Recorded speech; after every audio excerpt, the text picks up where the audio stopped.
Nih, pemberi pinjaman yang belum memiliki pengetahuan dan pengalaman pinjam-meminjam disarankan untuk tidak menggunakan layanan ini.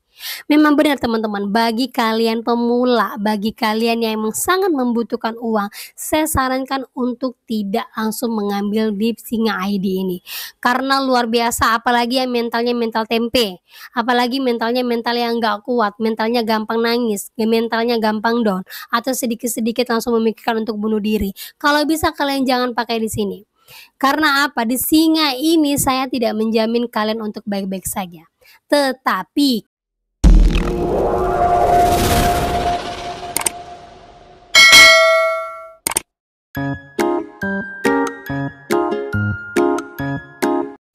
halo, assalamualaikum warahmatullahi wabarakatuh. Apa kabar teman-teman semuanya? Semoga semua dalam keadaan sehat walafiat ya. Ketemu lagi kita di channel saya, channel Desi Sutriani. Semoga pada masih setia menanti informasi terbaru dari saya. Oke teman-teman, kali ini kita akan membahas tentang dana rupiah, pinjam yuk, Singa ID, apa perbedaannya dengan pinjol-pinjol raksasa. Nah, kita akan cari tahu, tapi sebelumnya buat kalian yang baru aja gabung di channel saya, jangan lupa untuk klik tombol subscribe-nya, nyalakan notifikasi loncengnya agar terus terhubung dengan saya. Oke teman-teman, ini dia buat kalian.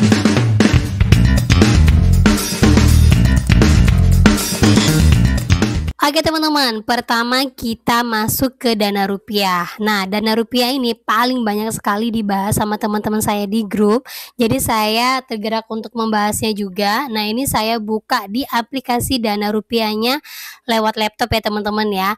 Kita lihat di awal, dia punya TKB 90-nya adalah 96,15%. Paling atas teman-teman ya. Ini menentukan apakah banyak orang yang galbay atau tidak pada dana rupiah ini. Kalau kita lihat dia hampir-hampir ke bawah ya, bukan ke atas ya. 96,15% itu mendekati 95%, artinya hampir banyak orang yang galbay. Kenapa dia galbay?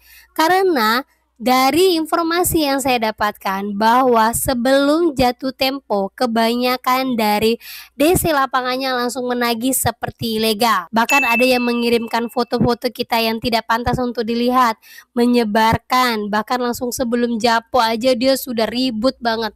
Sama halnya seperti pinjaman-pinjaman ilegal. Gitu ya, kita akan lihat apakah dia ilegal atau legal. Kita akan lihat apakah dia terdaftar di OJK atau tidak. Nah, ini dia.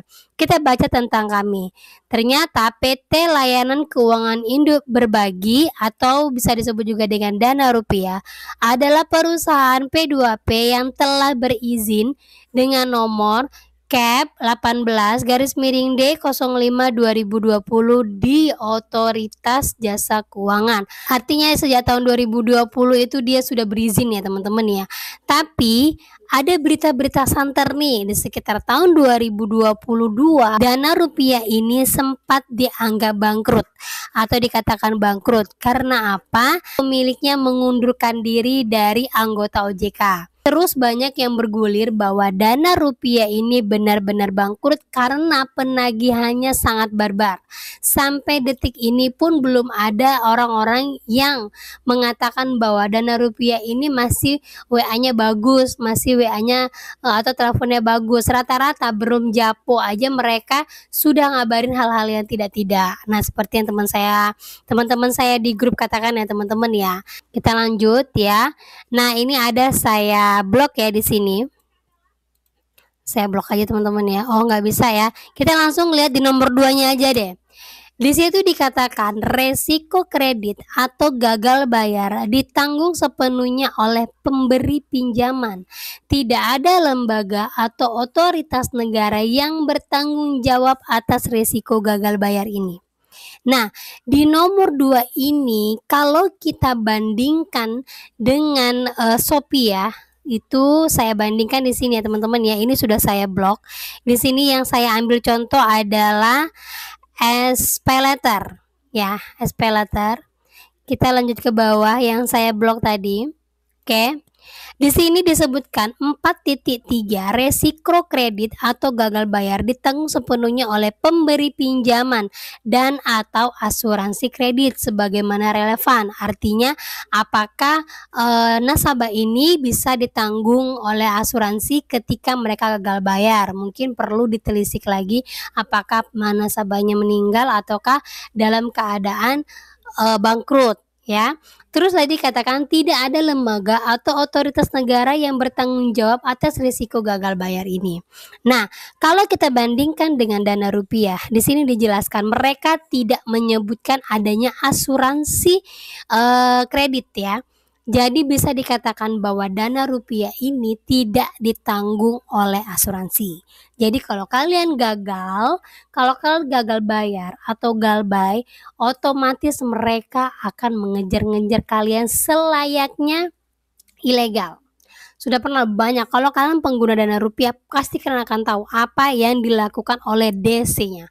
Kalau untuk FC-nya atau fleet collector ataupun DC debt collector lapangannya, itu banyak yang mengatakan hampir belum ada yang didatangi oleh dana rupiah ini. Baik yang di Jakarta ataupun Jabotabek ya. Yang di Jabotabek sekalipun mereka belum ada informasinya. Kalaupun ada coba kalian komen di bawah ya, kalian kabari kita di daerah Jabotabek daerah mana yang sudah didatangin oleh dana rupiah ini. Karena melihat dari cara penagihan mereka, melihat dari TKB 90-nya, mereka ini sedang tidak baik-baik saja. Dan benar yang dikatakan isu-isu yang mengatakan bahwa dana rupiah ini hampir bangkrut teman-teman. Karena mulai dari pimpinannya aja udah menarik diri dari OJK ya, terus pindah lagi perusahaannya, pindah kantornya ibaratnya kayak nggak mau diawasin dalam OJK deh kayaknya dia. Jadi dia mau semena-mena aja menagih kalian. Nah, untuk yang seperti ini sangat-sangat aman untuk digalbay. Asalkan kalau kalian mau menggalbay walaupun dia legal, tetap aja teman-teman, kalian cabut aja nomor telepon kalian, kau cabut aja nope kalian uninstall, nggak usah kalian bayarkan dulu sampai benar-benar mereda. Karena kalau sebelum Japo aja dia sudah menagihnya luar biasa, itu artinya keuangan mereka sedang tidak baik-baik saja. Sangat-sangat aman banget untuk kita bangkrutkan sekalian. Gitu teman-teman ya. Nah, dia TKB 90-nya itu sudah di angka 96 teman-teman. Jadi ini sangat memungkinkan untuk turun. Untuk turun atau naiknya tergantung dari kalian apakah kalian mau galbay atau tidak.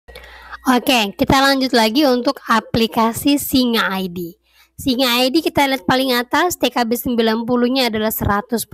Artinya hampir sedikit orang yang galbay. Nah, kalau kita lihat dari review teman-teman yang sudah menggunakan Singa ID ini tidak jauh berbeda dengan dana rupiah.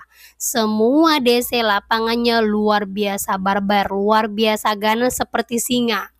Ya teman-teman ya, kalau dia bilang ini aplikasi macan, aplikasi binatang kalau orang bilang ya teman-teman ya. Karena apa? Luar biasa sekali cara penagihannya. Luar biasa sekali WA-nya. Kalau kita ngeliat masih ada aplikasi yang mau memberikan kata-kata yang pantas, kata-kata yang sopan. Nah, kalau Singa sendiri hampir mereka hampir mereka ini kata-katanya luar biasa tidak baik teman-teman ya. Dan apakah Singa ID ini legal, ilegal, ataukah semi legal atau semi ilegal juga? Kita tidak tahu ya. Kita ke bawah lagi teman-teman. Ke bawah di sini mengatakan bahwa bersama ini kami sampaikan hasil keputusan anggota Dewan Komisioner OJK nomor keputusan 47D05/2020 tanggal 16 Oktober 2020 bahwa pemberian izin usaha penyelenggara layanan pinjam meminjam uang berbasis teknologi informasi PT Abadi Sejahtera Finansindo. Artinya Singa ID ini telah mendapatkan izin dari OJK. Kita langsung lihat ke disclaimer-nya ya. Ini kita lihat di nomor 2. Nih, nomor 2 saya blok ya. Resiko kredit gagal bayar ditanggung sepenuhnya oleh pemberi pinjaman. Tidak ada lembaga atau otoritas negara yang bertanggung jawab atas risiko gagal bayar ini.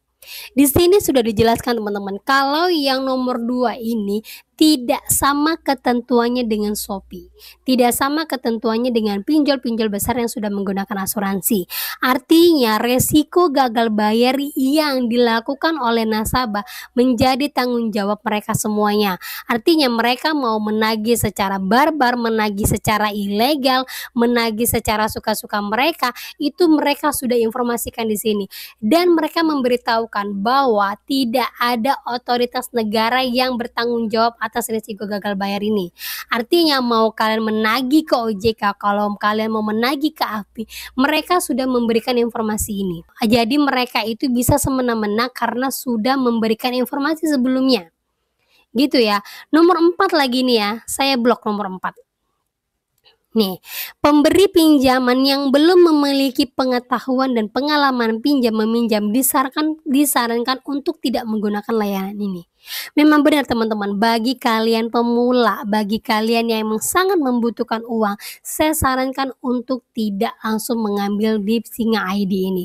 Karena luar biasa, apalagi yang mentalnya mental tempe, apalagi mentalnya mental yang nggak kuat, mentalnya gampang nangis, mentalnya gampang down, atau sedikit-sedikit langsung memikirkan untuk bunuh diri. Kalau bisa kalian jangan pakai di sini. Karena apa? Di Singa ini saya tidak menjamin kalian untuk baik-baik saja. Tetapi kabar baiknya, kalaupun kalian mau galbay, kalian sangat bisa galbay teman-teman. Karena apa? Karena kekuatan netizen tidak ada yang bisa mengalahkan. Kita lihat ya berapa orang yang sudah menggunakan atau mengunduh aplikasi ini ya teman-teman ya. Nih, kami telah secara efisien memberikan pinjaman online kepada 3 juta pengguna.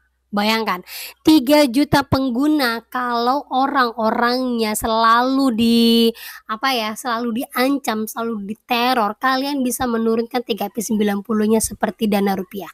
Dana Rupiah dari tahun 2022 kalau saya tidak salah, sudah desas-desus mereka galbay. Mereka itu bangkrut, jadi banyak sekali yang galbay. Nah, kalian bisa lakukan ini di Singa ID teman-teman. Karena apa? Kalau sudah penyebaran data, kalau sudah adanya pengancaman, itu sudah di luar dari konteks peraturan perundang-undangan perbankan atau simpan pinjam.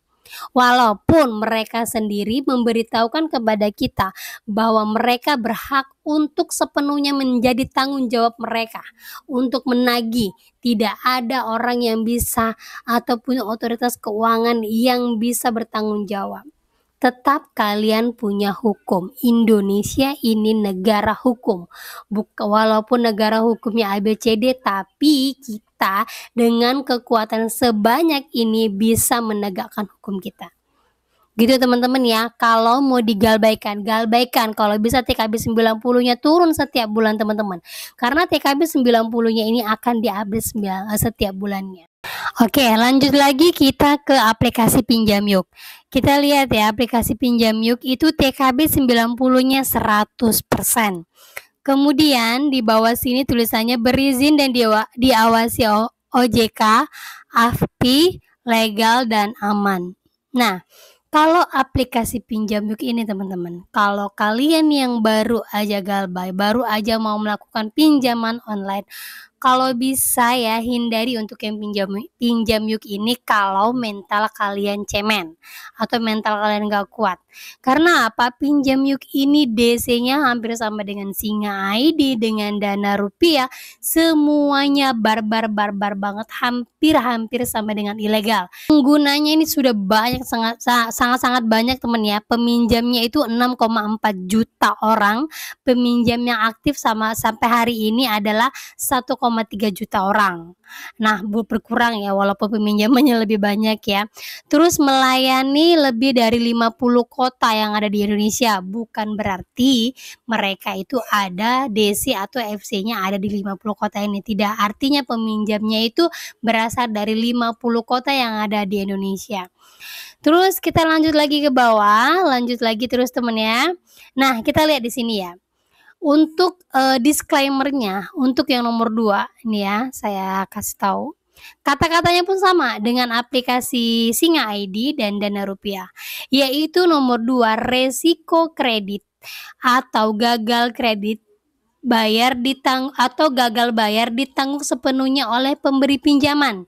Di sini tidak ada kata-kata asuransi ya. Tidak ada lembaga ataupun otoritas negara yang bertanggung jawab atas resiko pembayaran ini. Sama, dana rupiah Singa ID Pinjam Yuk ini cara penagihannya itu hampir sama 100%, sangat-sangat sama. Dan mereka juga mengatakan di poin keempat, pemberi pinjaman yang belum memiliki pengetahuan dan pengalaman meminjam disarankan untuk tidak menggunakan layanan ini. Gitu ya teman-teman ya. Jadi memang bisa dipastikan bahwa Pinjam Yuk ini super duper barbar. Walaupun banyak yang mengatakan bahwa FC lapangannya hampir tidak ada walaupun di sekitaran Jabodetabek. Jadi buat teman-teman semuanya, kalau sudah ada aplikasi yang seperti ini yang benar-benar barbar, tidak pantas untuk kalian melakukan pinjaman di sini walaupun kalian benar-benar butuh. Kalau kalian mau galbay, kalian bisa galbaykan teman-teman. Karena apa? Karena walaupun sama seperti yang saya jelaskan di aplikasi Singa ID, walaupun mereka punya hukum ataupun punya disclaimer yang mengatakan bahwa mereka akan menagih sepenuhnya kepada peminjam, kita juga negara hukum. Kalau kalian mau galbay, kalian bisa galbaykan sepenuhnya. Dari ketiga aplikasi ini, saya tidak menyarankan buat kalian yang bermental tempe. Aplikasi ini itu masih aplikasi menengah ya, menengah ke bawah, bukan aplikasi besar. Nah, dia berusaha untuk menjadi aplikasi besar dengan mempertahankan keuangan mereka dengan cara yang ilegal. Kalaupun kita mau melaporkannya ke OJK, mereka sudah memberikan informasi bahwa pemerintah nomor 8 lihat, dalam hal ini OJK ya, Otoritas Jasa Keuangan, tidak bertanggung jawab atas setiap pelanggaran atau ketidakpatuhan oleh pengguna, baik pemberi pinjaman ataupun penerima pinjaman, baik karena kesengajaan ataupun kelalaian pengguna. Jadi jelas banget di sini teman-teman ya. Artinya sekalipun kita mengadu sebanyak-banyaknya ke OJK ataupun OJK lah ya di sini dalam halnya ya, itu mereka tidak akan berpengaruh karena yang bisa mempengaruhi ini adalah diri kalian, netizen sendiri. Jadi kalau bisa untuk pinjaman yang seperti ini kita galbaikan saja, kita bangkrutkan saja. Kalau bisa sih TKB 90-nya benar-benar turun ya teman-teman ya. Dana rupiah aja bisa kita turunkan sebanyak-banyaknya. Kalau bisa pun yang lainnya seperti Singa ID Pinjam Yuk kita turunkan juga. Gitu teman-teman ya. Oke teman-teman, itu saja informasi dari saya untuk review dari aplikasi-aplikasi yang super barbar di tahun 2023 ini. Untuk kalian semuanya, kalau kalian mau lanjutkan galbay, terus lanjutkan galbay, jangan pernah menyerah ya teman-teman ya. Karena apa? Pemerintah kita tidak bisa jamin untuk keselamatan kita, hanya diri kita. Kekuatan netizen adalah kekuatan yang sebenarnya. Itu dia teman-teman ya, akhir kata saya ucapkan Assalamualaikum warahmatullahi wabarakatuh.